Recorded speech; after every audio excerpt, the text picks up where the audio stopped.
Je me suis levé pour toi. Oh, roi de gloire. Et c'est pourquoi tu vas dire chez mon titre, il n'y a que toi, Père. Oui, Seigneur Jésus-Christ. C'est lui seul qui peut secourir ma nation. C'est lui seul qui est digne d'être adoré, d'être célébré. Le nom béni le grand Dieu qui est Jésus.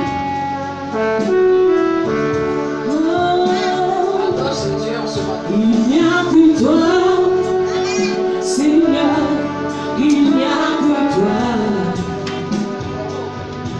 Il n'y a que toi, Seigneur, il n'y a que toi. Il n'y a que toi, il n'y a que toi, il n'y a que toi, il n'y a que toi. Seigneur, toi seul tu es digne, papa.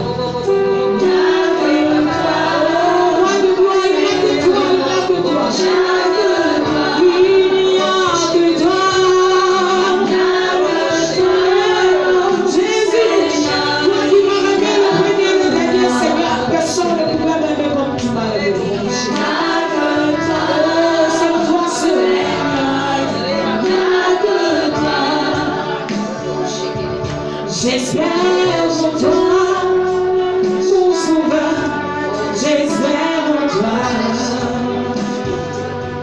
j'espère en toi, papa, j'espère en toi.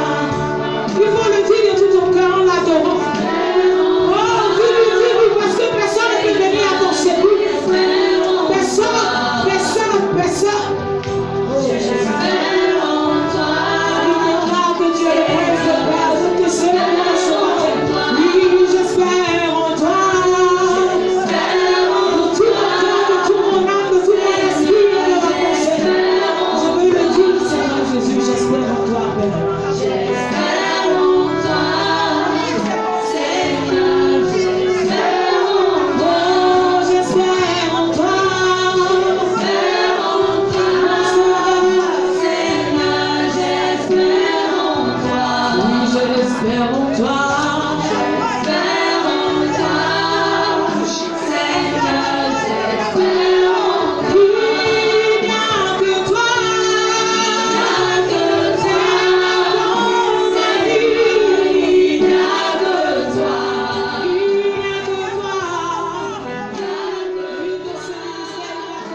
Merci pour ta présence, Seigneur. Merci pour ta grâce. Merci pour ta présence. Merci pour ton autorité.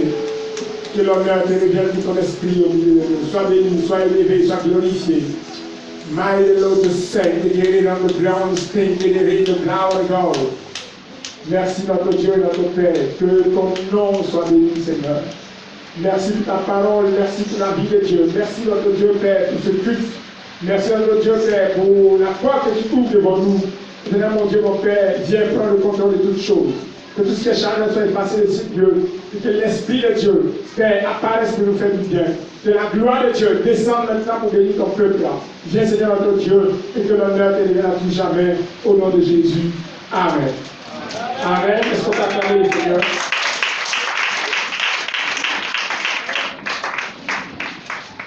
Nous allons prendre aussi dans le livre d'Ézéchiel, Ézéchiel chapitre 11. Et nous allons lire du verset 1 au verset 2.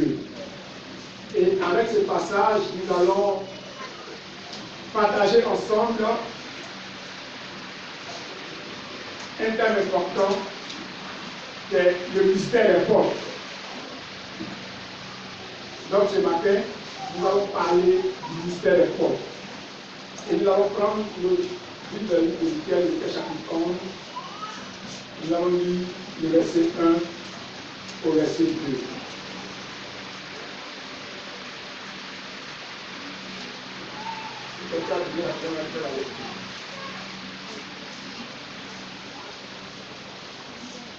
Ézéchiel 11, verset 1 à 2. Je lis la parole. L'Esprit m'enleva et me transporta à la porte orientale de la maison de l'Éternel, à celle qui regarde l'Orient. Et voici, à l'entrée de la porte, il y avait Bessécom.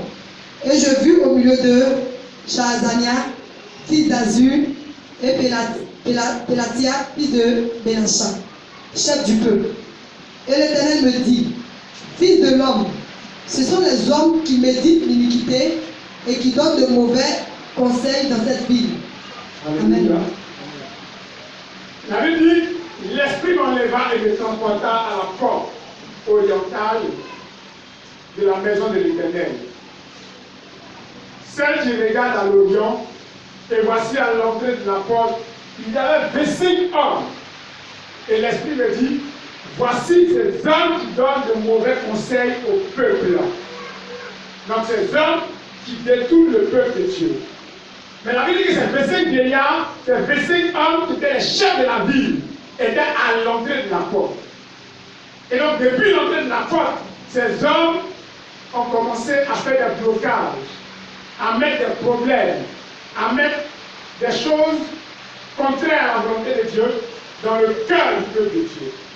Et l'image de ces 25 vieillards, elle est utilisée pour représenter un peu ce qui se passe dans le monde des ténèbres. Vous savez, toutes les grandes bénédictions des hommes, tout ce qui concerne l'homme, commence et se termine au port. Toutes les bénédictions sont liées au port. Et la Bible dit que ces 24 vieillards étaient devant la porte orientale, devant la porte de la maison de l'Éternel. Mais quel rôle ces 25 personnes jouaient à la porte? Vous savez, beaucoup d'églises ont des problèmes parce que devant les portes, il y a des individus mal intentionnés, il y a des esprits méchants qui ont pour rôle d'empêcher la lumière de Dieu d'entrer dans l'église. Beaucoup d'églises aujourd'hui souffrent parce que la porte de ces églises sont spirituellement fermées par des esprits méchants qui veulent empêcher la lumière de Dieu d'entrer. Vous savez, la porte est tellement importante que même quand nous lisons dans l'Apocalypse, Jésus dit, voici je me tiens à la porte et je frappe. Si quelqu'un entend ma voix et ouvre la porte, j'entrerai. Même pour que Jésus, même pour que le grand Dieu qui a créé le ciel et la terre entre dans ta vie, il est obligé de passer par la porte. Donc, pour qu'une bénédiction atteigne ta vie, cette bénédiction est obligée de prendre la direction de la porte. Et donc, si le Dieu a fermé la porte devant toi, aucune bénédiction, rien de bon ne peut t'arriver. Si le Dieu a fermé la porte spirituelle d'une église, la puissance de Dieu aura du mal à se manifester. Si les esprits méchants ont fermé la porte d'une communauté, la vérité de la parole de Dieu aura du mal à être prêchée. C'est pas beaucoup de personnes dans l'église. Ces personnes s'asseyent dans l'église. On prêche la parole de Dieu. Mais comme la porte d'entrée de leur cœur est fermée par le monde des ténèbres, tout le message qu'on prêche, quelle que soit la beauté du message, quelle que soit la puissance du message, ce message a du mal à entrer par la porte de ton cœur. Je vais que nous puissions comprendre quelque chose de très important. Quand les esprits méchants se mettent au portes, quel rôle viennent-ils jouer? Avant de comprendre leur rôle, nous allons chercher à définir ce que c'est qu'une porte. Normalement, le dictionnaire définit une porte comme une ouverture battante dans un but qui permet l'entrée ou la sortie des personnes et des biens. Donc, une porte est une ouverture battante dans un mur qui permet d'entrer ou de sortir d'un endroit. Ça, c'est ça la porte. Mais, une des définitions qu'on peut donner à la porte, c'est que la porte est une ouverture permettant le passage dans l'enceinte d'une ville. Vous savez, comme vous lisez la Bible, avant toutes les villes avec une porte. Et c'est par la porte qu'on entre, c'est par la porte qu'on sort. C'était fait exprès pour protéger la ville, pour que la ville soit sécurisée. Et non seulement la ville avec une porte, mais les portes des villes étaient gardées par les soldats pour filtrer l'entrée et la sortie des personnes. Mais la définition qu'on peut donner à la porte, c'est que la porte est aussi tout passage d'un lieu ou d'une situation à l'autre. Donc, la porte est un élément à la fois physique et spirituel. Donc la porte physique, c'est celle que nous voyons dans tous les endroits. Quelqu'un construit sa maison, il met une porte, ça c'est physique. Mais spirituellement, chaque entité a une porte. Une ou plusieurs portes. Même l'homme qui est une entité physique et spirituelle a aussi des portes dans tout ça. Dans la vie de l'homme, il y a plusieurs portes qui permettent soit aux esprits méchants d'entrer dans sa vie, ou qui permettent à Dieu d'entrer dans sa vie. Et la seule porte de l'homme qui permet à Dieu d'entrer dans sa vie, c'est son cœur. C'est pas Jésus dit, je me tiens à la porte de ton cœur et je frappe. Si quelqu'un ouvre la porte, j'entrerai. Non, la porte pour recevoir Dieu dans ta vie, c'est ton cœur. C'est pourquoi, peu importe ce que tu fais dans l'église, peu importe l'image que tu donnes aux gens, si tu n'as pas ouvert la porte de ton cœur à Jésus, si Jésus n'est pas entré dans ton cœur, Dieu n'est pas avec toi, donc tu n'es pas un enfant de Dieu. Détrompons-nous, on n'est pas chrétien parce qu'on vient à l'église. On est chrétien parce qu'on a ouvert la porte à notre Dieu qui est entré dans notre vie.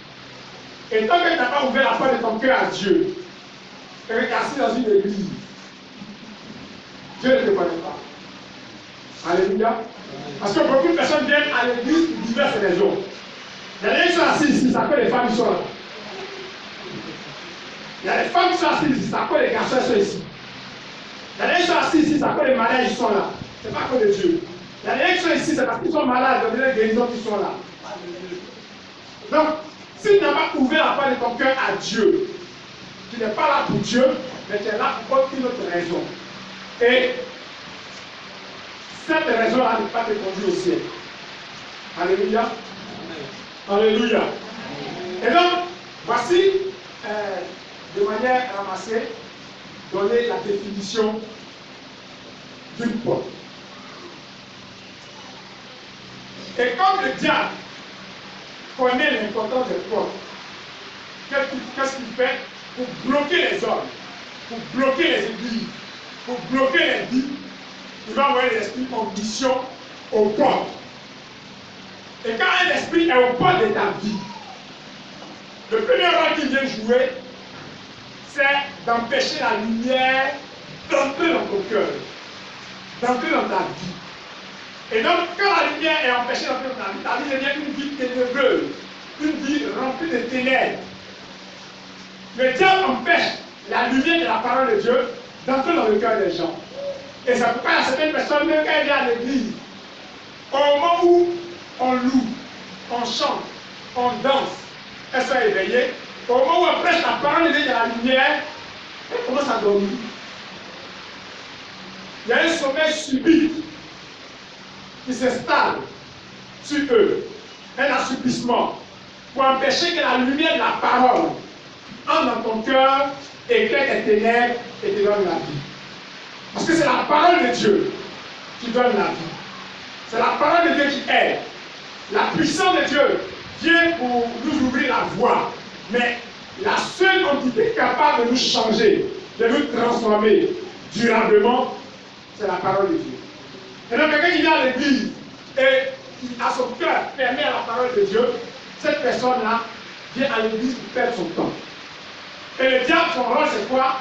C'est de fermer les portes des cœurs, pour ne pas que la parole de Dieu soit entendue. Ensuite, la deuxième chose, c'est que quand l'esprit mauvais, quand le diable envoie les esprits aux portes, le deuxième rôle qu'il joue, c'est le rôle de contrôle de l'esprit. C'est-à-dire que cet esprit-là vient contrôler vos pensées, contrôler vos faits et gestes. Il y a beaucoup de personnes qui sont dans l'église, elles sont chrétiennes ou païennes, mais elles sont contrôlées par les démons. Leurs faits et gestes sont contrôlés par les esprits méchants. C'est quand on allez voir les frères qui sont à l'église, ça fait des années, des comportements bizarres, parce qu'ils sont contrôlés par les esprits méchants. Ils sont assis au point de leur existence et qui les contrôlent, qui les gèrent. Et tant que les chrétiens n'ont pas compris un peu ces choses, c'est comme si ils étaient chrétiens, mais contrôlés par les puissances ténébreuses. Bien aimé, écoutez-moi très bien. Si nous ne faisons pas attention, les esprits de contrôle vont nous mélanger. Certains frères et soeurs dans l'église, quand vous les voyez souvent, vous n'arrivez pas à comprendre leur comportement, leur réaction, malgré qu'ils sont chrétiens. Il y a un esprit de contrôle sur les vies. Tout ce qu'ils font est contrôlé par le même esprit. Tu vois, le frère, il est en Christ, il va t'insulter copieusement. Il va te parler mal, serrer tes cordes. On dirait pas un chrétien. Quand on va à la fin de Jésus, on laisse ça de côté. Tu es sous contrôle de l'esprit méchant. C'est lui qui contrôle tes faits et gestes. Quand on parle, oh non, lui l'esprit m'a fait ça, pourquoi on tourne? Ce n'est pas toi qui t'es parlé, c'est un démon. Si tu n'as pas la chance, si tu as la chance, tu es un frère qui a le discernement de l'esprit, pendant qu'il t'a fait parler, s'il commande au nom de Jésus, tu as tombé. Le démon a tombé devant les gens. Alléluia. Amen. Et beaucoup de chrétiens sont souvent contrôlés par les esprits. Les esprits sont au propre de leur vie. Écoutez-moi très bien. Quand nous lisons le livre de Genèse, dans l'histoire de Caïn et Abel, certainement, si tu agis bien, tu relèveras ton visage, et si tu agis mal, le péché se couche à la porte, et ses désirs se portent vers toi. Mais toi, domine sur lui. Alléluia. Ici, on parle du péché comme de quelqu'un. Il est assis devant la porte de ton cœur. Mais si tu agis mal, tu lui donnes une opportunité et le péché s'empare de ta vie. Et une fois que le péché est entré dans ta vie, si tu ne fais pas attention, le péché va commencer à te contrôler. Et donc, ce que la Bible appelle mal, tu as trouvé que c'est bien. Pourquoi? Parce que tu n'as pas été vigilant pour fermer la porte au péché. Tu n'as pas été vigilant pour que le péché reste couché devant ta porte. Et qu'au fur et à mesure que tu es vigilant, et que tu es un homme de prière, que la porte même de ton cœur soit un endroit interdit, que le péché s'éloigne un peu. C'est comme la Bible nous rend compte que quand quelqu'un est beaucoup en esprit, quand quelqu'un est beaucoup attaché à Dieu, le péché s'éloigne même de la porte de son cœur. Donc ses pensées ne sont plus contrôlées par le péché, parce que le péché, Dieu le décrit comme une personne, comme quelqu'un qui est là, il attend, il est à la porte de ton cœur, il cherche, s'il y a une opportunité, il rentre. Alléluia. Amen. Alléluia. Amen. Bien aimé, nous devons abandonner le péché. Nous devons apprendre à agir de manière normale. Ça veut dire que si tu agis bien, tu relèveras ton visage. Mais si tu agis mal, le péché est à la porte de ton cœur et ses désirs se portent vers toi. Donc, si nous laissons l'opportunité au péché, le péché va nous détruire. La troisième chose, c'est que quand les esprits viennent se mettre à la porte, ils viennent pour voler nos bénédictions en leur temps. Écoutez-moi très bien. Il y a des esprits qui viennent et qui volent les bénédictions. Ce qui fait qu'il y a beaucoup d'écrits à prophétiser sur eux. Tu seras riche, tu seras prospère, tu vas faire ceci, tu vas faire cela. Mais depuis, ça ne vient pas. Le rôle de ces démons-là, c'est de faire en sorte que tes bénédictions soient retardées. Pour pouvoir être communiqué que tu es violent dans une période où tu n'en as plus besoin. Quand je parle de la sorte, peut-être que certaines personnes ne comprennent pas. Quelqu'un par exemple qui s'est marié, tu pries pour te marier. Le diable envoie les esprits de contrôle, il te met en retard, et tu te maries à 70 ans. 70 ans, tu n'as pas un mariage.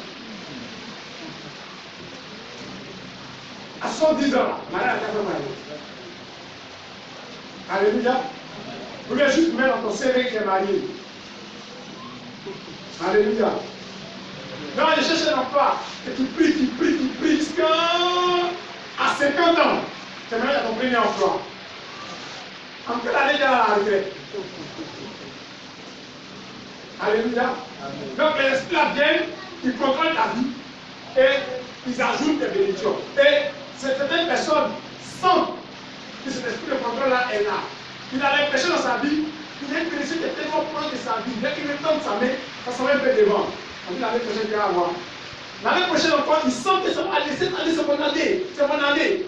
Et puis encore, on dit l'année prochaine encore. Si tu n'es pas vigilant, tu te ressaisis dans le Seigneur. Et les esprits vont jouer comme ça. On ajoute son nom, on ajoute le temps sur là. Alléluia. Amen. Alléluia. Amen. Bien aimé, écoutez-moi très bien. Beaucoup de chrétiens sont assiégés par des esprits méchants qui sont au poids de leur vie pour les bloquer. Et souvent, dans certaines églises, les démons viennent au poids pour bloquer les révélations. Le chrétien, il prie, il demande à Dieu s'il y a des choses cachées, révèle-moi. Il ne voit rien. Mais dans l'église, il fonctionne comme un aveugle. Il ne sait pas ce qui se passe autour de lui. Pourtant, il prie, Seigneur, je souffre, montre-moi ce qu'il y a. Mais il n'y a rien. Pourquoi? Parce que les démons sont assis au poids et qu'ils ont bloqué la révélation dans ta vie. Le diable est tellement organisé quand il fait ces choses qu'il a plusieurs stratégies, plusieurs manières de faire. Quand il se rend compte que certains chrétiens ont beaucoup prié et que les démons ne peuvent plus les bloquer au corps, qu'est-ce que le diable a fait? Là, on voit ce qu'on appelle l'aveuglement dans la vie de certains chrétiens. Pourquoi? Parce que l'aveuglement nous empêche de trouver les portes que nous serons bénéfiques. On va lire dans Genèse chapitre 19, verset 11. Genèse 19, verset 11. Et il frappait d'aveuglement les gens qui étaient à l'entrée de la maison, depuis le plus petit jusqu'au plus grand, de sorte qu'ils se donnaient une peine inutile pour trouver la porte. Alléluia. On dit ces gens ont été frappés d'aveuglement, de sorte qu'ils se donnaient une peine inutile pour trouver la porte. Beaucoup de chrétiens sont frappés d'aveuglement, et cet aveuglement les empêche de découvrir les portes qui doivent s'ouvrir devant eux. Et le diable utilise le péché pour aveugler les chrétiens. Il utilise l'entêtement pour aveugler les chrétiens. Mais ne bien plus prendre. Ta manière de vivre depuis des années, et puis il y a un problème. Puis tu vis comme ça pendant 1000 ans, tu auras des problèmes. Mais le diable te donne ce qu'on appelle l'esprit d'entêtement, pour que tu vives comme ça en espérant quand même malgré ta manière de vivre là, qu'un jour Dieu va te bénir. Alléluia. Amen. Qui vit dans le péché. Et depuis qu'il est dans le péché, tu es bloqué devant toi. Mais le diable te fait croire que non, il y a la grâce de Dieu qui est là. De toutes les façons, tu peux vivre comme ça. Quand le temps de Dieu va arriver, Dieu va t'ouvrir les portes. Et il te fait comprendre les messages autrement. Pour éviter que tu te sanctifies, pour éviter que tu entres dans la droite ligne des choses de Dieu, pour que Dieu puisse te visiter. Alléluia. Alléluia. Amen. Ensuite, le diable pousse certains chrétiens à demeurer loin de la vérité. Vous savez, vers la fin du message, je vais tenter de vous donner quelques lois universelles qui permettent aux hommes d'atteindre le but avec Dieu. C'est-à-dire que quand on marche avec Dieu, chez Dieu, il n'y a pas de favoritisme. Il y a des lois universelles qui sont pour tout le monde.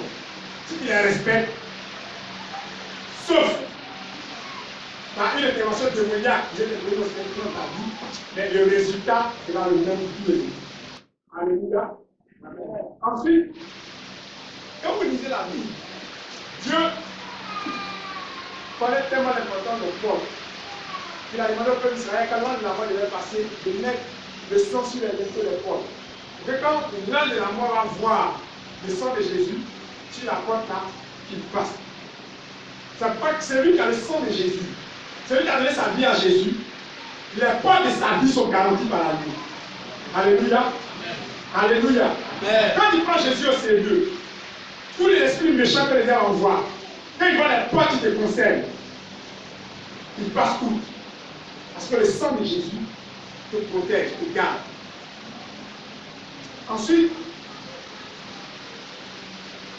il y a un élément qui empêche les chrétiens vraiment d'entrer dans la porte que Dieu leur donne, c'est la peur et la crainte. Nous allons dans Jean chapitre 31, verset 34. Parce que j'avais peur de la multitude, parce que je craignais le mépris des familles, me tenant à l'écart et n'osant franchir ma porte. Alléluia. Jean dit, parce que je craignais la multitude et le regard de la famille, donc j'avais peur de ne pas franchir ma porte. Beaucoup de chrétiens sont restés en retard à cause de la peur des gens.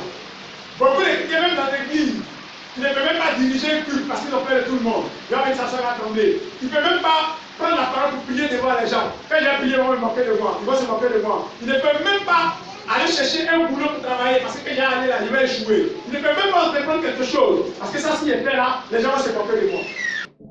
Qu'est-ce que les gens vont dire? Qu'est-ce que les gens vont faire? Qu'est-ce que les gens vont dire? Donc, la peur, la honte, la crainte des autres fait qu'on est en retard. Qu'est-ce que les autres vont penser? Écoutez,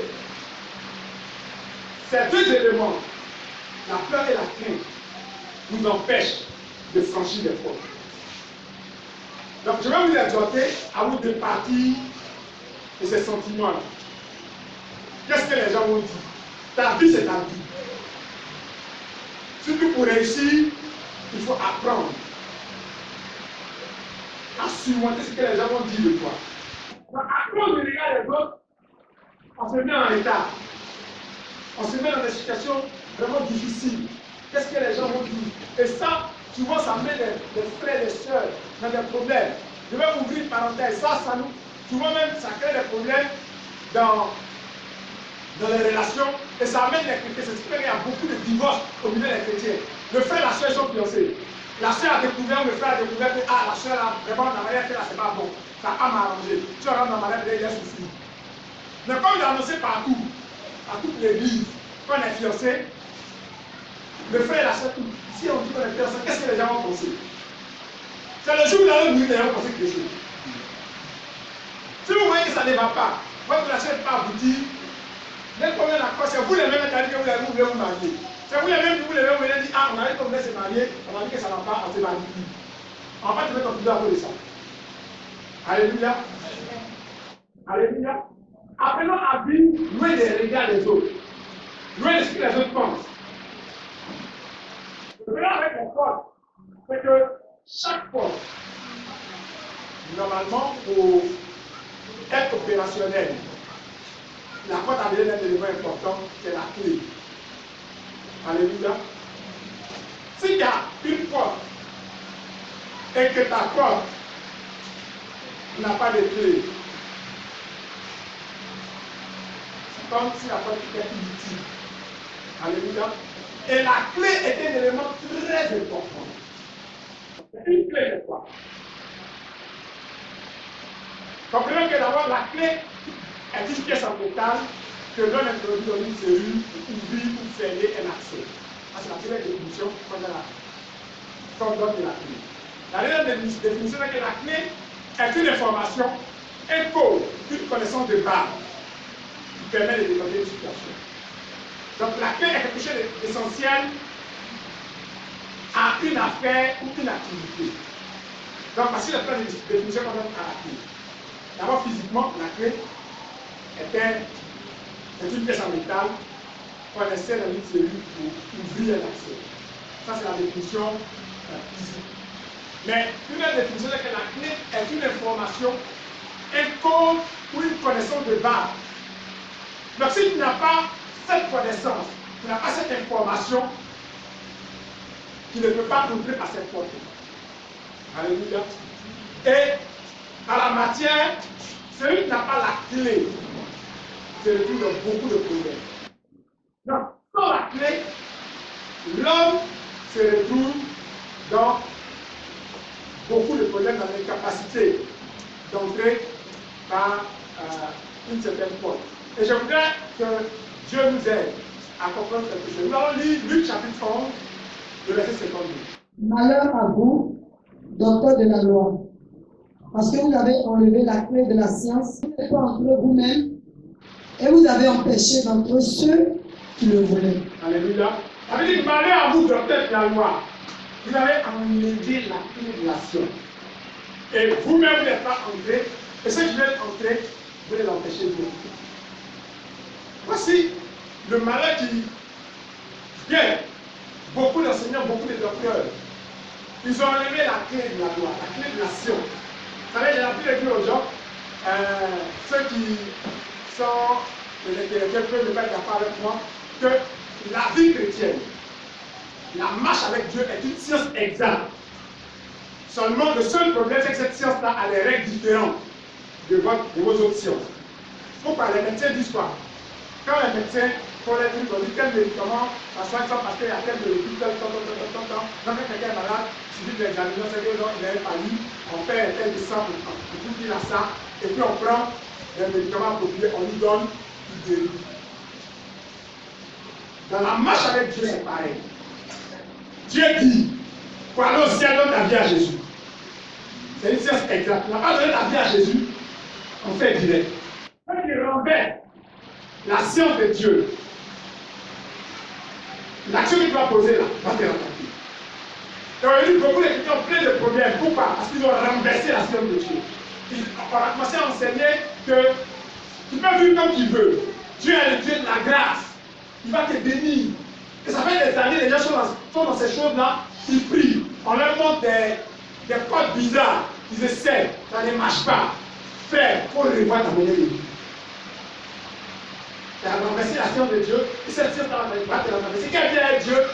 C'est que dans la science de Dieu, Dieu est patient. Dieu n'est pas pressé. Dieu ne veut pas presser. Quand Dieu a touché à t'enseigner, tant que tu n'as pas compris, vous êtes dedans. Alléluia. L'école de Dieu est la seule école où on ne peut pas franchir les étapes si on n'a pas fini avec l'étape d'avant. D'une manière ou d'une autre, c'est que Dieu veut t'apprendre. Tu vas apprendre ça. Mais le plus souvent, tu apprends ça à tes dépens. Alléluia. Quand je disais vers la fête, je vais essayer de vous. C'est une loi universelle qui, vraiment, comme les gens disent de manière vulgaire, qui ne manque pas. C'est la même loi pour tout le monde.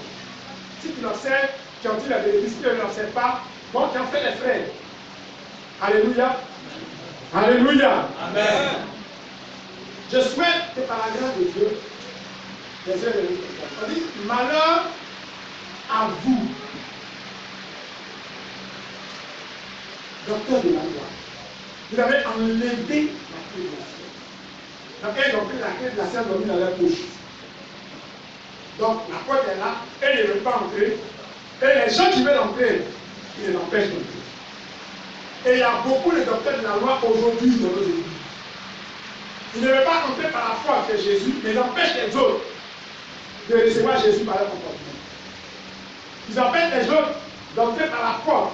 Parce que Jésus est la porte. Comme nous lisons dans Jean chapitre 9, verset 10, Jésus dit, on va lire ça et puis on va poursuivre. Jean 10, verset 9. Je suis la porte. Si quelqu'un entre par moi, il sera sauvé. Il entrera et il sortira. Alléluia. Et il trouvera des pâturages. Alléluia. Amen. La Bible, Jésus dit, je suis la porte. Si quelqu'un entre par moi, il sera sauvé. Si tu n'entends pas Jésus, qui est un voleur, et il y a plein de voleurs assis dans l'église, ils sont rentrés dans l'église, pas par Jésus, mais par autre chose. Ils viennent passer par la fenêtre. Mais Dieu n'est pas pressé. C'est le jour où il va juger les gens. Vous êtes passé par la fenêtre, on va vous jeter dehors. Alléluia. Tu es assis dans l'église, tu n'as pas Jésus dans ton cœur. Parce que tu aimes les choses de Dieu, dimanche tu viens à l'église. Mais tu n'as pas Jésus, tu n'es pas entré par la porte. Mon frère, c'est grave pour toi. Parce que Dieu ne va jamais rien te dire. C'est comme à l'université. N'importe qui peut aller prendre les cours là-bas s'il veut. On ne va pas contrôler. Tu arrives, tu es étudiant. Tu prends cours. Même ton pote qui compose. Mais c'est quand ils vont commencer à faire sortir les résultats, on va te donner les pages de fichier de l'université. Vous savez,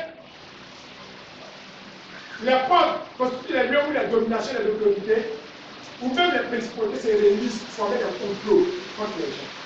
Quand vous lisez la Bible dit que c'était au portes des villes que les gens jugeaient les grandes affaires.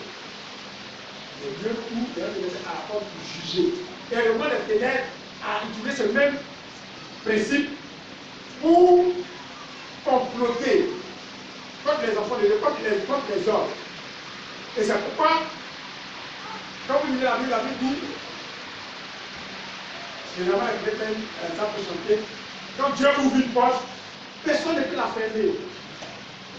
Quand il a fermé aussi, quelqu'un ouvre, c'est difficile. Et les démons, les esprits méchants et domination se réunissent et ils forment des complots contre l'Église. C'est pourquoi la Bible dit qu'à Pierre, il donne la clé de l'Église et le séjour des morts ne prévaudra point contre elle. Écoutez-moi bien. Dieu dit qu'il te donne les clés de la porte et puis le séjour des morts ne pourra pas prévaloir comme cette porte-là. Ça veut dire quoi? Que le séjour des morts complote, travaille au point de la vie des gens pour détruire leur bénédiction, pour bloquer vos vies par les complots. Mais quand il y a en Jésus, tous les complots seront annulés. La Bible dit, si l'on forme des complots, cela deviendra de moi. Et quiconque se lèvera contre toi, tombera sur ton sujet. Mais pour que cela soit possible, il faut que tu sois en Jésus. Bien aimé, nous ne voyons pas la face. Tu peux venir à l'église, mais si tu n'es pas en Jésus, tu es en danger. Pourquoi? Parce que tu te mets dans des combats qui ne t'appartiennent pas. Le diable cherche les gens pour les détruire. Quand tu viens te présenter, tu fais semblant comme tu es parmi eux. En eux, Jésus les protège. Mais toi, tu n'as pas Jésus, donc tu es vulnérable. Alléluia. C'est pourquoi nous devons faire très très attention, nous, en tant que chrétiens, et nous-mêmes qui venons à l'église. Alléluia. Alléluia. Amen. Et donc, le diable cherche toujours à bloquer les opportunités des gens. Parce que la porte aussi parle d'opportunités. Tu as remarqué dans ta vie, toutes les fois que tu as une opportunité, ça se mélange. Tu es combattu au corps. Toutes les fois que quelqu'un veut t'aider, que les choses peuvent se mettre en place, après tu te rends compte que tout est mélangé. Il faut te lever. Que Dieu puisse véritablement t'aider à aller de l'avant. Et c'est au point que le monde des ténèbres bloque souvent les relations des gens. Il y a des gens qui sont avec des amis. Mais au moment où ces amis-là veulent les aider, ils veulent entrer en faveur par rapport à ces personnes-là, tout se mélange entre eux. Tu mets une femme qui marche avec les gens, au moment où le monsieur il est intéressé, il veut te marier là, tout se mélange. Là, c'est le Dieu qui a fait le combat au port. Et ce combat au port, surtout pour les hommes et les femmes, ça prend plusieurs dimensions. Il y a des hommes et des femmes qui sont là, eux là, le Dieu les laisse, ils sont toujours en relation avec les gens, ils vont aider, ils font tout pour les personnes. Mais au moment où le film d'aider les personnes maintenant, c'est que la nation a dit c'est Dieu, les personnes l'abandonnent. Pour dire elle-même, au moment où le type, il est chaud, il m'a beaucoup aidé, maintenant que ça va chez moi, on va se marier, elle vient de plus. C'est notre relation avec elle, camarade, bon, moi, les femmes qui vont comme ça, et la personne ne veut plus la marier maintenant. Quand la personne va se marier à quelqu'un d'autre, c'est maintenant que tes yeux sont ouverts, maintenant tu dis, hé, j'ai souffert les gars, c'est maintenant, je vais te marier. Mais il est déjà parti. Ça, c'est l'esprit d'aveuglement qui te met dans des problèmes. Alléluia. Bien aimé, je voudrais que Dieu nous aide à comprendre ces choses. Le cœur est tellement malin dans ce qu'il fait. Il y a un autre phénomène qu'on appelle le combat aux portes. Dans le combat aux portes ouvertes, c'est que les démons voient les portes ouvertes pour toi et ils se mettent devant ces portes. Donc, toutes les fois que tu te retrouves dans une bonne opportunité, il y a un esprit qui est là. Quand la porte est ouverte, lui, il va te donner. Et c'est comme les démons peuvent prendre la forme de plusieurs animaux, comme les sauterelles, bouffer toutes les blessures que tu reçois. Quand une porte s'ouvre devant toi, tu as l'impression que ça disparaît rapidement. Ça, ce sont les bêtes qu'on a mis au poids devant toi pour te briser. c'est quand le chrétien doit être là, faire très attention, être très attentif. Parce qu'il y a des gens qui sont jaloux de notre destinée et qui ne veulent pas voir quelque chose de bon arriver dans leur vie. Vous allez voir, il y a des gens, on a mis la marque des démons au point de leur vie, au point où les types ils souffrent au moment où ils trouvent une opportunité, ils travaillent. Avant les choses en train de salon, ils disent mort. On ne comprend pas, tout le monde pleure. Oui, le Seigneur était bien. Maintenant, où ça va aller chez lui, là, il est mort. Les démons étaient au point de l'attendre. Ça pas le droit prendre le temps de pouvoir vraiment prier. Prier pour que les jaloux de notre destinée, que ceux qui nous attendent au port soient brisés par la puissance de Jésus. Regardez Moïse. Dieu appelle Moïse, lui, il va prendre le peuple de Dieu pour les amener à Canaan. Quand Dieu dit à quelqu'un, prends les gens, amène à tel endroit, c'est parce qu'il a déjà ouvert une porte. Donc la porte de Canaan était ouverte. Mais Moïse était obligé de faire face à les ennemis aux portes. Les Amoréens, les Judéciens, les Étiens, etc. étaient là pour empêcher Moïse et le peuple d'entrer à Canaan. C'est pas après notre premier voyage, rassure-toi, de livrer bataille, de combattre les portes. Et Jésus, pour nous faire comprendre un peu le mystère des portes, il dit dans la prière, il dit, demandez et l'homme vous donnera. Cherchez et vous trouverez, frappez et l'homme vous donnera. Regardez la image de Jésus. Il nous explique, demander, ça c'est rien. C'est à la portée de tout le monde peut demander, même bébé. Demander quelque chose, ça le coûterait à quelqu'un. Tu vois, il dit, donne-moi, tout le monde peut demander. Ça c'est la première dimension de la prière. La deuxième, c'est chercher. Chercher, ça demande un peu d'effort. Un effort intellectuel, fouiller dans la parole de Dieu, pour découvrir qu'est-ce que la Bible dit le concernant. Qu'est-ce qui bloque ma vie, que je dois mettre en ordre pour que Dieu puisse m'aider. Ça, c'est chercher. Fouiller dans la parole de Dieu.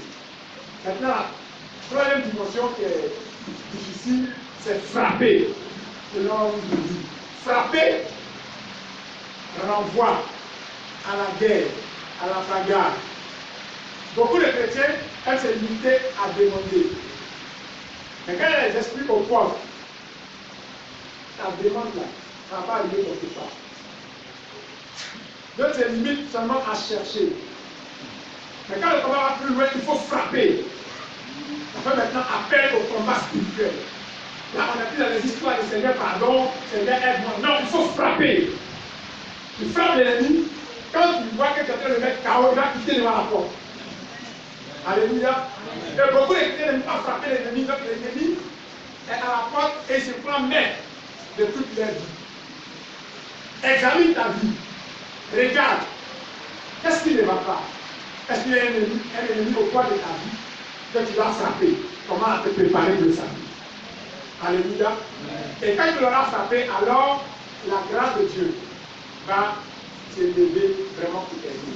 Je voudrais, comme je vous l'avais promis, il nous reste juste un peu de temps, je vais partager avec vous certains éléments universels, des clés universelles. Normalement, dans la vie, la clé pour devenir riche avec Dieu, c'est de travailler et la main à venir. Ça c'est une loi universelle. Un chrétien qui n'aime pas donner, il va devenir dans la pauvreté. Un chrétien qui joue avec les histoires de dîmes, offrandes, et qui ne veut pas travailler, il est bien parti pour rester dans la pauvreté. Donc, quelqu'un qui n'aime pas donner, qui ne donne pas sa dîme, qui n'aime pas travailler, il n'est pas candidat à la prospérité. Et beaucoup de chrétiens en font les frères, même les pasteurs. Il y a des pasteurs qui aiment prêcher aux gens, donner, mais eux, ils ne donnent pas. Mais examinez, prenez 10 pasteurs, 15 pasteurs, même une centaine de chrétiens, un échantillon de chrétiens, et puis voyez les conditions de vie sociale. Et puis posez-leur des questions pour voir est-ce que tu aimes payer ta vie, tu aimes donner, etc. Vous allez voir que la plupart de ceux qui sont dans la pauvreté, dans l'église, et ça fait des années qu'ils sont dans la pauvreté, c'est des gens qui n'aiment pas donner Il y a des gens, quand on parle de vie, ça les énerve. Ça, c'est une loi universelle. C'est-à-dire que si tu veux, tu prends ça. Si tu ne veux pas croire qu'il laisse. Mais tant que tu vas demeurer comme ça, sans entrer dans cette loi-là, la pauvreté sera non partage. Je vous ai porté à compléter dans les principes de Dieu. Donc, la deuxième chose, si tu veux réussir dans la vie, la clé de la réussite, c'est le service. Quelqu'un qui ne peut pas servir les autres, personne ne va accepter de te servir. Donc, la clé de la réussite, c'est le service. Ensuite, la clé de la prospérité véritable, c'est l'honnêteté. Tu veux prospérer dans la vie, il faut être honnête. Si tu penses que c'est en étant malhonnête, en trompant les gens, en mentant aux gens, que tu vas avoir l'argent, tu te trompes. Ailleurs, nous allons faire pied devant les gens en mentant, en étant malhonnête. L'argent de la malhonnêteté que tu vas avoir, ça ne peut jamais te servir, ça ne peut jamais stabiliser ta vie. Au contraire, comme le diable sait que la malhonnêteté n'est pas bonne, que le mensonge n'est pas une bonne chose, c'est que c'est parce que tu n'as rien que tu mens, il va toujours veiller à ce que tu n'aies rien, continuer à mentir, parler comme Dieu. Et puis, quand tu mens et que Dieu laisse sa main sur toi, il a la possibilité de te manœuvrer comme il veut. Ensuite, il y a un autre élément important. Pour exceller dans la vie, nous devons apprendre à être fidèles. Vous êtes quelqu'un d'excellent, apprendre à être fidèle.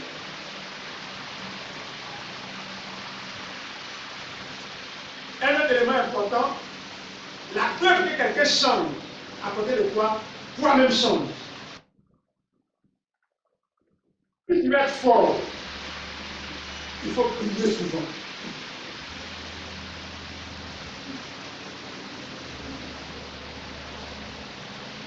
Si tu veux vivre longtemps et bien vivre, il faut pardonner. Alléluia. La clé pour vivre longtemps, c'est le pardon. Il y a des gens, leur vie est bloquée parce qu'ils ont fermé les gens dans leur cœur fatigué. Ils ont péché dans les cœurs comme tout le monde. Quand son oncle, il a péché dans son cœur. Quand ses enfants, il a péché dans son cœur. Quand sa femme, il a péché dans son cœur. Il a péché comme tout le monde. Et c'est les gens, quand ton cœur est rempli de rancœur contre les gens, tu ne peux pas être heureux. Tu le vois même toute sa vie, là. Toujours mix, il est comme tout le monde. Il faut apprendre à pardonner. Et une fois que tu pardonnes, ça va t'aider à pouvoir aller là. Alléluia. Alléluia. Amen. Pour être une bonne femme au foyer, il faut être soumis à ton mari.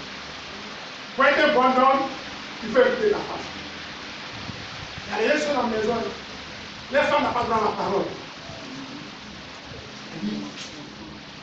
La dictature militaire vieillit. Quand les gens font tout mon temps, il est arrivé. Et puis il est content, oh, ma famille me respecte. Il ne te respecte pas, ils ont peur de toi. Que le Seigneur vous bénisse. Voilà, il y a beaucoup de choses à dire, mais je vais m'arrêter là. On va prier le Seigneur. Que Dieu nous ouvre les portes et sa faveur soit sur nous. Prions le Seigneur, par en fonction de ce que tu as entendu. Oh, alléluia.